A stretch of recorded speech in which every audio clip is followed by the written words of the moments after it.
damaikan isi hatimu. Nyatakanlah kuasa-Mu di tengah-tengah kami. Hanya di dalam nama Tuhan Yesus. Setiap kita yang percaya sama-sama katakan amin. Wow, apa kabar? Sekali lagi, apa kabar?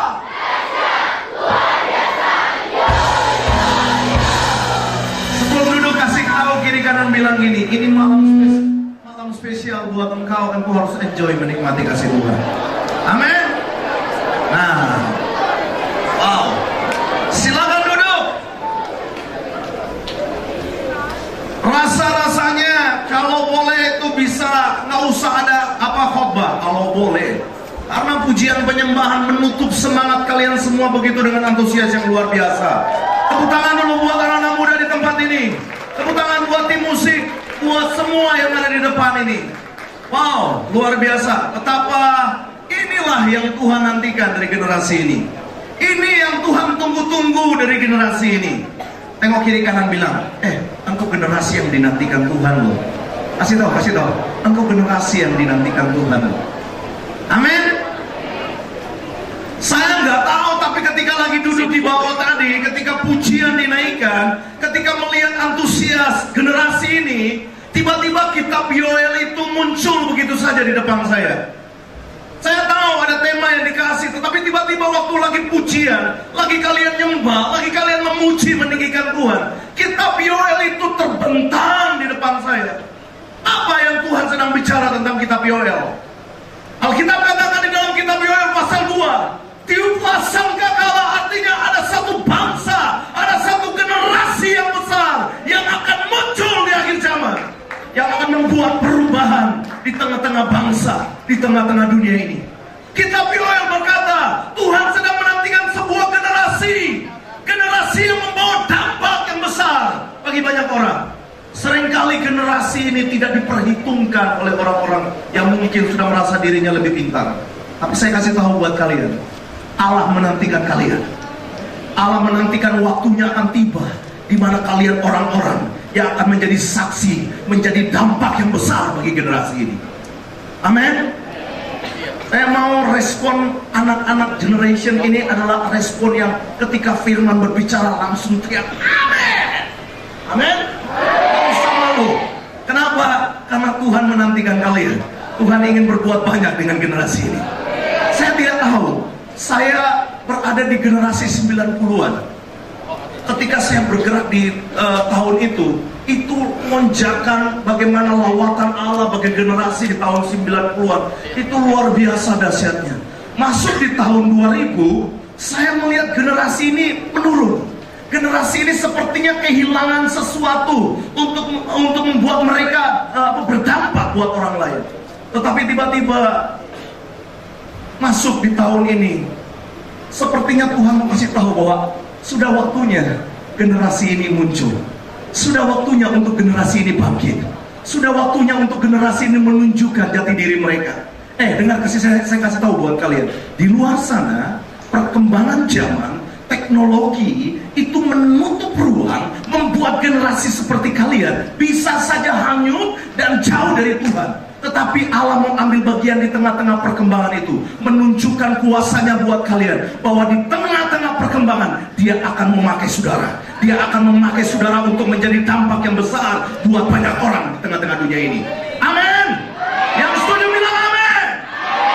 Itu sebabnya Matius pasal 11 ayat 28 bilang apa? Marilah kepadaku. Amin.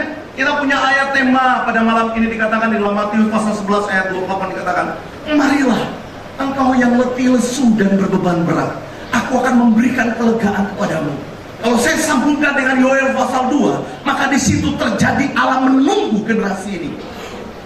Kalau kalian baca sampai habis ke Yoel pasal 2, di situ dikatakan generasi yang Allah nantikan. Generasi bukan generasi abal-abal, tapi generasi yang membuat perubahan. Generasi yang berani tabrak keadaan. Artinya bukan kalian melanggar peraturan, bukan, tetapi generasi yang gak bisa tahan. Generasi yang sudah yang gak mau dihalangi oleh apapun. Alkitab berkata di dalam Yoel pasal 2, sampai mereka berani untuk bisa melakukan sebuah tindakan. Saya bermimpi seperti ini. Di Yoel pasal 2 akan muncul generasi yang ketika sudah nggak tahan, ketika alam melawan generasi ini, kalian akan berani untuk ada di mana aja, di mall, di jalan-jalan. Kalian akan berani untuk bersaksi tentang Tuhan Yesus buat banyak orang. Generasi ini tidak akan pernah takut lagi. Generasi ini akan bangkit, di mana mereka akan menyatakan kuasa Allah. Bahkan kita mau mendengar berita keselamatan ada di kampus, ada di sekolah, ada di tempat kerjaan, ada dimanapun kalian berada. Suara keselamatan itu terdengar dari generasi ini. Ini yang saya tunggu-tunggu. Ini yang saya impikan. Saya baru 3 tahun belajar dengan beberapa hamba Tuhan untuk merintis di daerah Tangerang.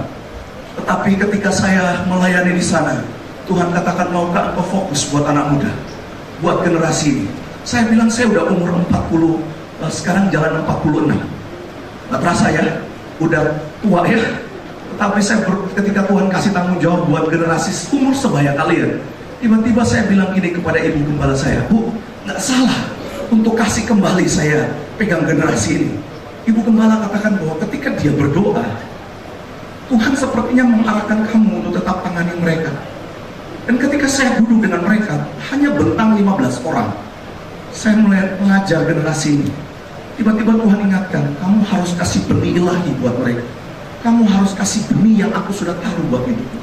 Hari ini, kurang lebih ada 80-100 anak-anak generasi seperti kalian yang saat ini terkumpul. Mereka juga haus dan lapar. Mereka juga sama seperti kalian. Tiba-tiba ketika muncul 80-100 orang, Natal kemarin kita bikin Natal tanggal berapa? 30 November kemarin, kurang lebih 260 anak-anak remaja seperti ini pun datang. Saya nggak tahu dari mana munculnya, tetapi tiba-tiba Tuhan katakan, ini yang saya tunggu. Generasi ini yang aku sedang nantikan. Firman Tuhan saya coba buka di Yoel sesaat. Yoel pasal yang Yoel 2 ayat yang pertama dikatakan seperti ini. Saya nggak tahu, tapi ini kuat sekali. Firman Tuhan bilang gini, Yoel pasal 2 ayat 1 bilang seperti ini, tiuplah sangkakala di Sion dan berteriaklah di gunungku yang kudus. Sepertinya ada teriakan dari surga berkata, tiup sangkakala, sebab generasi ini akan muncul. Generasi ini aku sudah nantikan dari lama, menantikan mereka.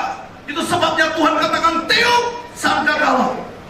Saya berani untuk ambil keputusan untuk menangani generasi ini, karena saya tahu biar boleh umur 40 ke atas, tapi saya mau tunjukkan kepada mereka bahwa kalian orang yang Tuhan cari. Oh, kalian yang malam hari ini ada, engkau yang Tuhan cari. Amin.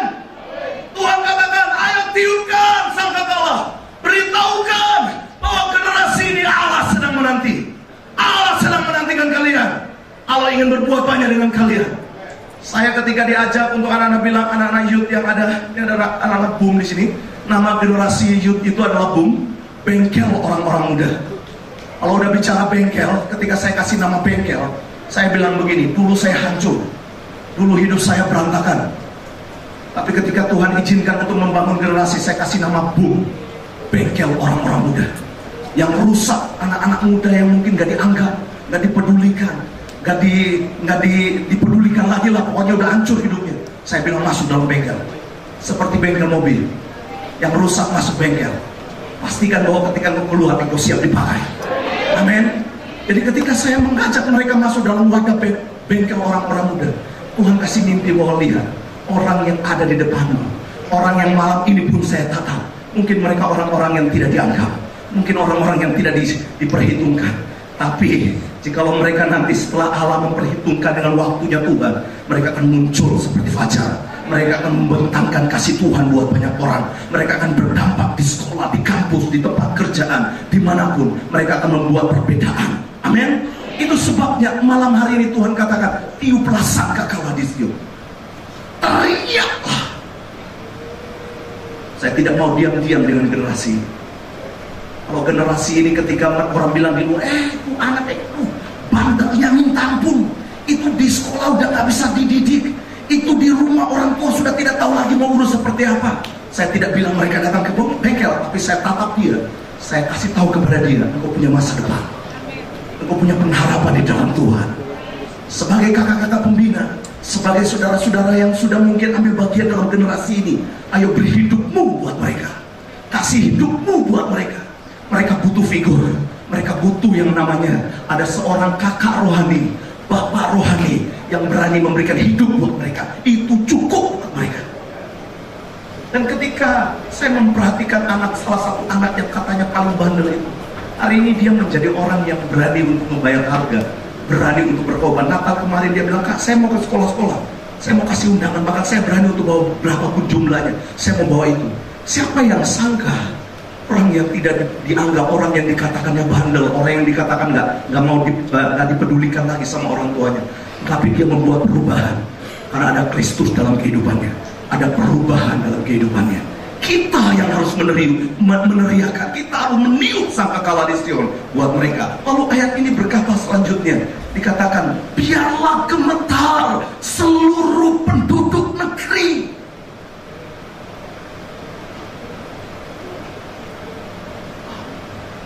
Kalau mau bilang, saya kasih tahu generasi muda, akan muncul generasi ini dan orang-orang penduduk negeri akan gemetar jikalau kalian muncul. Buat apa? Menyatakan kasih Tuhan bahwa generasi ini adalah generasi yang dinantikan. Siapa yang bilang anak muda nggak bisa bawa dampak? Saya kasih tahu. Hari-hari ini mau bicara zaman modern seperti ini, banyak muncul generasi-generasi muda membuat perubahan di bangsa ini. Wakil presiden, juru bicara. Saudara perhatiin, apakah mereka yang tua-tua? Gak, masih muda. Amin. Mereka orang-orang yang tadinya mungkin siapa, belum terkenal, belum muncul, udahlah. Tapi Jokowi memastikan bahwa generasi ini adalah generasi penerus bangsa. Amin. Saya pastikan bahwa Tuhan tidak mau lagi tinggal diam. Dia mau katakan, saya mau ikut ambil bagian buat generasi ini. Tengok kiri kanan, kasih tahu bahwa engkau generasi yang diperhitungkan Tuhan. Amin.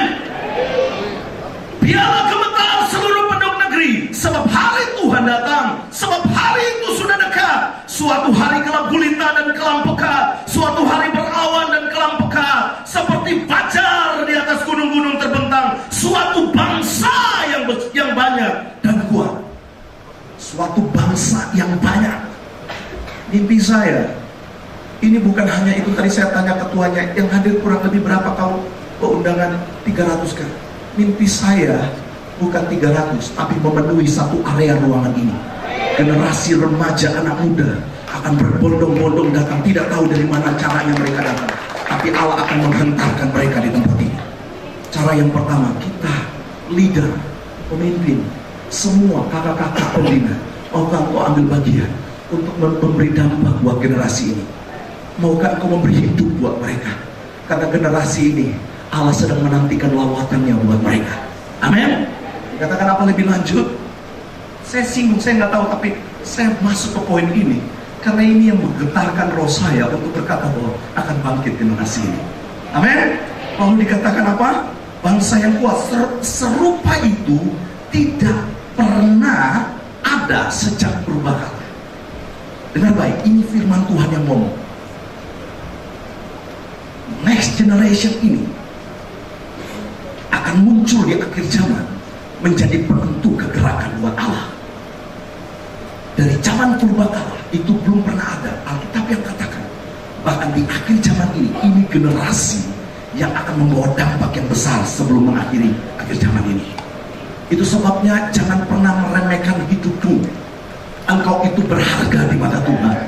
Engkau bernilai. Nah, nilaimu itu mahal karena Allah perhitungkan. Saya bertobat tahun 89. Saya tidak pernah membayangkan bahwa saya berdiri di mimbar ini dan menatap kalian atau berbicara buat kalian. Umur sebaya kalian, saya ada di pinggir jalan. Umur sebaya kalian, hidup saya hancur. Orang tua, papa mama cerai. Mereka seenaknya saja. Habis punya anak, anaknya dibuang begitu saja. Dan anaknya nggak dipedulikan. Saudara, Saya nggak punya pengharapan saat-saat seperti itu. Saya nggak punya mimpi untuk punya masa depan, nggak ada. Yang ada adalah saya tidur di emperan toko, saya kerja sekeras apapun di masa remaja, saya dapat duit, saya bisa makan, itu sudah alhamdulillah katanya. Saya tidak pernah membayangkan bahwa saya bisa punya segala-galanya, saya bisa punya rumah, saya bisa punya istri, nggak pernah terlintas dalam hidup saya. Tapi saya mau kasih tahu, ternyata Allah sudah memplanning bahwa kehidupan ketika saya ada di dunia, Allah sudah merancang yang terbaik buat saya.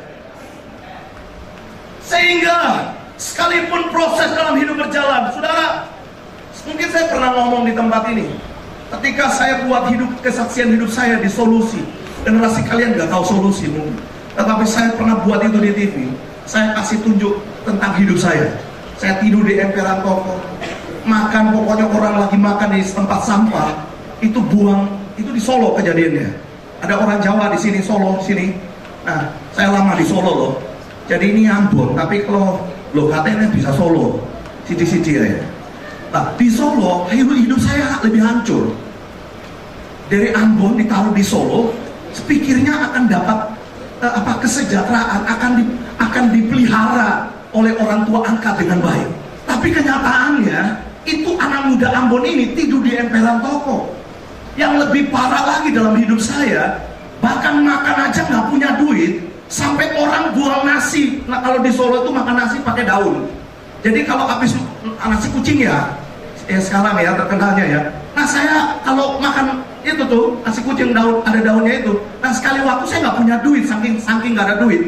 Orang makan nasi pakai daun di situ, buang di tempat sampah, masih ada sisa. Ini real. Saking lapar saya ambil itu nasi dari tempat sampah. Saya buat itu dalam Solusi Kehidupan. Saya buat itu di TV. Bahwa orang yang namanya Yohanes Watimena yang berdiri depan kalian, dia pernah ada di masa-masa yang hancur, masa-masa yang enggak bagi orang mungkin lah ada seperti ini. Dia makan di tempat sampah, orang yang makan itu pergi, saya ambil. Lalu saya makan. Di titik saya makan seperti itu, saya bilang, apakah hidup saya seperti ini? Apakah saya harus seperti ini? Saya bicara tidak dengan orang siapa-siapa, tapi sepertinya saya sedang menuduh kepada diri saya, apakah saya hidup seperti ini? Tapi di tengah-tengah saya ngomong seperti itu, saya tahu ada pribadi yang gak kelihatan mendengar suara saya. Saya katakan, Tuhan, saya dilahirkan bukan untuk makan sisa-sisa nasi di tempat sampah. Tapi saya percaya Engkau melihat kerinduan hatiku. Aku datang ke Pulau Jawa, aku ingin untuk ambil bagian. Saya nggak tahu bagaimana, tapi mimpi saya, Tuhan angkat dan pulihkan saya. Saudara, panjang ceritanya, tetapi intinya Tuhan nggak tutup mata untuk hal itu. Tuhan nggak diam. Ada banyak cara Tuhan untuk membawa anaknya sampai kepada tujuan. Tahukah kalian kisah Yusuf? Yusuf punya mimpi yang besar. Amin. Yusuf bermimpi yang besar. Tapi apakah hari itu dia langsung dapat mimpi yang besar? No. Dia harus melewati masa-masa yang sulit. Tapi Allah tetap punya rencana dengan dia. Allah akan bangkitkan generasi Yusuf untuk bisa menentukan pergerakan buat bangsa Israel. Tahukah kalian kisahnya? Ketika mimpi yang besar yang ada, Yusuf ada di sumur. Bukan hanya di sumur seorang diri. Alkitab berkata dia dijual. Orang tuanya, kakak-kakaknya gak peduli. Yang penting bukan lu, tapi kakak-kakaknya ingin mendapat tempat yang baik. Tapi Tuhan tetap punya rencana buat Yusuf. Sekalipun dia ada di dalam sumur, lalu dijual, lalu lebih lagi sudah masuk kerja di tempat orang-orang yang berada, di tangkap di situ, malah dituduh bermacam-macam. Bukan hanya tuduhan, masuk penjara pula. Saudara, anak muda dengar baik. Saya kasih tahu buat kalian. Malam hari ini mungkin kalian bilang ini, Kak, saya nggak tahu, saya lahir dari keluarga yang biasa-biasa. Kak, orang tua saya nggak seperti orang tua teman saya. Dia punya segalanya, saya nggak punya apa-apa. Tapi kok saya cinta Tuhan. Tapi apakah bisa Tuhan pakai saya? Dengar baik. Allah siap memakai engkau. Allah siap mewujudkan rencananya buat kalian. Allah nggak peduli dari mana engkau berada. Yang Allah perhitungkan, engkau mau berkata, iya ini saya, maka Tuhan siap melawat engkau. Amin. Tidak pernah dibayangkan orang yang tidur di emperan toko yang keluarganya hancur, yang makan di tempat sampah, hari ini berani ada di tempat ini, berani untuk menjadi saksi buat banyak orang, dan berani berkata, hanya Yesus satu-satunya pengharapan buat kita. Allah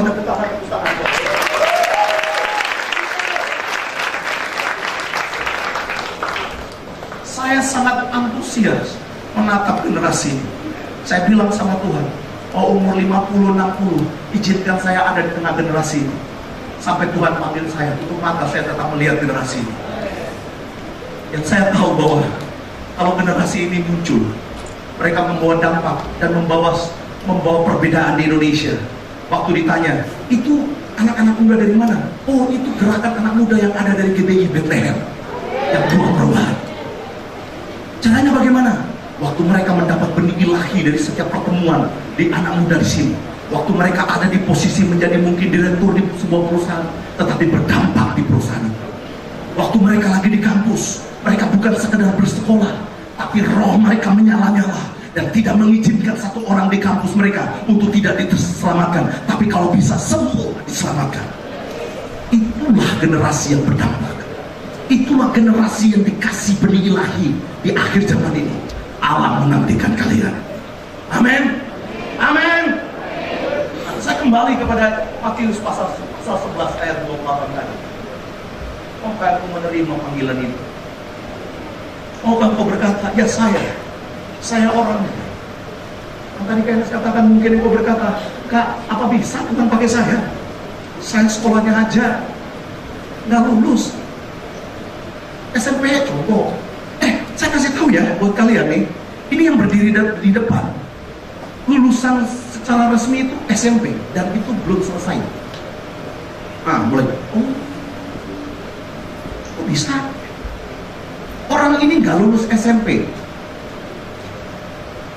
Tengok kiri kanan bilang, aku nggak percaya tuh yang bapak yang kakak yang ngomong di depan. Masa sih? Real kenyataan, saya nggak lulus SMP. Tapi kalau saya bisa di depan kalian, itu kemurahan Tuhan. Sekarang saya kuliah teologi. Bagaimana caranya? Saya sendiri juga nggak tahu caranya. Yang saya tahu cara Tuhan yang bisa lakukan. Ada sekali waktu. Apakah kalian, saya mau tanya, orang yang lulus SMP seperti itu, kalau urus paspor, urus mau keluar negeri, mudah? Kalau nggak ada surat lengkap, betul? Ijazah juga penting, bukan? Saya waktu ketika saya mulai remaja dan tiba-tiba masuk di sebuah grup namanya White Dog, mereka ingin pelayanan keluar. Sekali lagi, saya tidak punya ijazah lengkap, tapi ketika saya diajak untuk membantu pelayanan di luar, saya hanya bilang gini, kalau Tuhan izinkan, saya akan masuk ke imigrasi, nyerahin seperti prosedur yang ada. Bapak Ibu tahu, saya dari GBI lulusan ada dulu namanya SOMPA, Sekolah of Ministry. Saya punya lulusan itu, lalu punya KTP. Ini benar, real. Tapi jangan coba-coba kalian urus pakai itu sekarang di imigrasi. Bisa ketangkap dan jangan bilang, saya mau coba seperti kayu Yohanes. Beda, urusannya beda. Saya pakai SOM, lalu pakai KTP. Saya urus namanya paspor. Singkat cerita, itu kok bisa dapat, nggak pakai nyokok. Yang saya tahu, waktu saya berhadapan di loket, yang saya tahu, saya sodorkan itu. Lucunya, orang di dalam terima aja. Terima begitu aja, lalu dia suruh ke belakang foto. Dulu itu masih ada foto, ya itulah, pokoknya ngikut. Lalu nanti balik 3 hari apa, suruh balik, lalu bayar segala macam. Sampai saya pegang paspor, saya masih belum percaya kalau saya dapat paspor dengan hanya ijazah SOM sama KTP. Makanya saya bilang, kalau bukan Tuhan yang bekerja, bukan Tuhan yang punya rencana buat anak si Yohanes yang tidur di emperan toko ini, mungkin hari ini saya belum bisa urus paspor itu. Tapi saya mau kasih tahu, kalau Allah sudah berencana dengan generasi ini, Dia akan tuntut dengan cara apapun sampai kepada tujuan. Yang setuju bilang amin. Yang setuju katakan amin. Apakah kalian siap? Berapa banyak yang siap berkata, Tuhan aku siap kalau Engkau pakai saya di akhir zaman ini? Amin. Mau terima tantangan ini? Tuhan berkata, marilah kepadaku. Mungkin engkau tadi sudah berkata, nggak mungkin kah saya orang. No, Tuhan katakan mari. Kalau engkau berkata engkau sedang mengalami yang namanya letih lesu, Tuhan katakan no. Itu kata orang. Aku mau buat engkau menikmati. Aku mau buat engkau enjoy dalam panggilanku.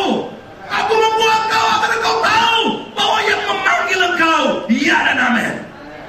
Dia berjanji dan dia setia dengan janjinya. Amin. Waktu ketika saya masuk dalam sebuah pelayanan seperti ini, dulu saya pikir seperti apa? Mau jadi apa? Gak punya ijazah, berdiri di depan mau ngapain? Mau ngapain? Tiba-tiba Tuhan ingatkan kisah ketika Tuhan tanya kepada Musa. Musa bilang kan, waktu Tuhan ajak dia, Tuhan saya gak pandai, Tuhan saya gak bisa ngomong, Tuhan saya gak bisa gak bisa C, gak bisa semua. Tapi tiba-tiba Tuhan bilang, apa yang ada padamu? Lalu Musa bilang, aku gak punya apa-apa, tapi yang ada padaku adalah tongkat. Oh itu cukup. Tuhan gak minta banyak, Tuhan gak minta kelebihanmu, Tuhan gak minta kau punya kelebihan apa, no. Tapi Tuhan tanya, apa yang ada padamu? Yohanes menjawab, Tuhan, saya gak punya kepintaran untuk bisa berdiri depan memimpin banyak orang, tapi saya punya suara, saya bisa bernyanyi. Lalu Tuhan katakan, maukah engkau kasih suara itu untuk aku pakai buat kemuliaan? Saya bilang, detik ini ketika Tuhan minta, saya kasih suara saya buat Tuhan. Makanya kenapa saya tidak pernah turun dari mimbar, karena saya tahu itu panggilan yang besar. Orang lain berkata, kejar PK di balik semua pelayanan worship leader. Kalau engkau dipanggil, engkau tidak akan pernah hitung-hitung dengan PK, karena engkau tahu engkau dipanggil. Waktu Allah memanggil engkau, tetap berdiri di hadapan Allah yang akan memelihara engkau. Jadi kalau malam hari Tuhan tanya kepada kalian, maukah engkau ikut dengan aku? Maukah engkau menerima tantangan panggilanku? Kalau engkau jawab ya, mungkin engkau masih berkeluh kesah. Tuhan, siapa saya? Saya nggak punya A, nggak punya B. Tuhan gak minta yang kelebihan dari kalian. Yang Tuhan tanya, apa yang ada padamu? Siap menjawabnya, amin? Ayo bangkit berdiri sama-sama. Wow. Saya minta pemusik maju ke depan. Saya tidak perpanjangkan firman ini, tapi saya mau agar engkau menangkap panggilan ini. Berapa banyak yang malam hari ini berkata bahwa, Kak, saya mungkin orang yang sudah tidak tahu lagi tujuan hidup saya. Kak, saya nggak mengerti lagi apakah benar malam hari ini saya ada di tempat ini karena Tuhan panggil. Tundukkan kepala kalian sama-sama. Ada suara dari surga berkata, tiuplah sangkakala di Sion, berteriaklah di gunungku yang kudus.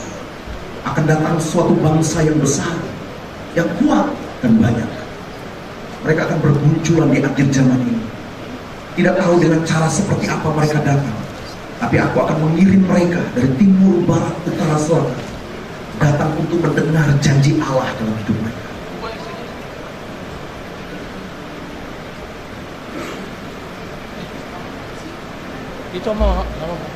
Berapa banyak yang malam hari ini mau berkata, kalau saya terima panggilan itu. Ketika dia berkata, marilah engkau yang letih lesu dan berbeban berat, aku akan memberikan kelegaan kepadamu. Allah adalah Allah yang setia dengan janjinya. Dia tidak pernah mengingkari janjinya dalam hidupmu. Sebagaimana dia melepaskan anugerah dan dalam kehidupan bagi saya secara pribadi, yang mana saya tidak pernah membayangkan punya masa depan, tapi itu yang dia janjikan dan dia berikan buat saya. Orang yang tidak dipedulikan, orang yang mungkin hanya dipikir, sudah gak punya apa-apa, gak mungkin lah. Tapi hari ini dia berdiri depan kalian sambil dia berkata, maukah kalian menerima panggilan yang sama? Maukah kalian meresponi panggilan itu dan berkata, ya saya juga mau. Sekalipun saya datang dari latar belakang keluarga yang gak jelas, tapi saya mau terima tantangan Tuhan malam ini. Saya mau ambil komitmen untuk berjanji, saya siap. Jika Engkau pakai saya Tuhan, saya mau berkata ya kepada panggilan. Saya mau berkata ya kepada panggilan.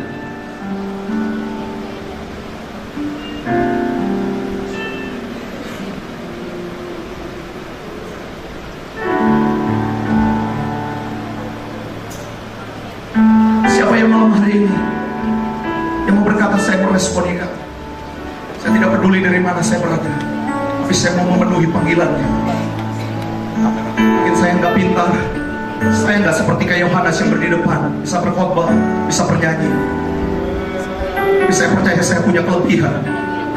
Ada sesuatu yang Allah sedang perhitungkan dalam hidup saya. Mau engkau berserah penuh untuk menyerahkan hidupmu kepada Dia.